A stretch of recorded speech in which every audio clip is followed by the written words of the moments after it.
जय श्री राम। तात स्वर्ग अपवर्ग सुख रामा, धरी अतुला एक अंग सिया रामा। तूल न ताहि सकल मिली रामा, जो सुख लव सतसंग सिया रामा। हनुमान जी महाराज दूत बनकर लंका में प्रवेश करते हैं तो वहाँ लंकनी नाम की राक्षसी उन्हें मिलती है।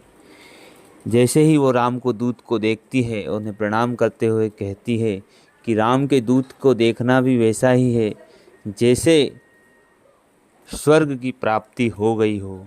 अगर मैं राम को देख लूँगी तो फिर मेरा क्या होगा। हनुमान जी को प्रणाम करके वह स्वर्गलोक की ओर जाते हुए कहकर जाती है कि तात स्वर्ग अपवर्ग सुख रामा, आपको देखकर मुझे स्वर्ग के सुख का लाभ हो रहा है और स्वर्ग का सुख और सत्संग एक जैसी चीज़ें हैं। जय श्री राम।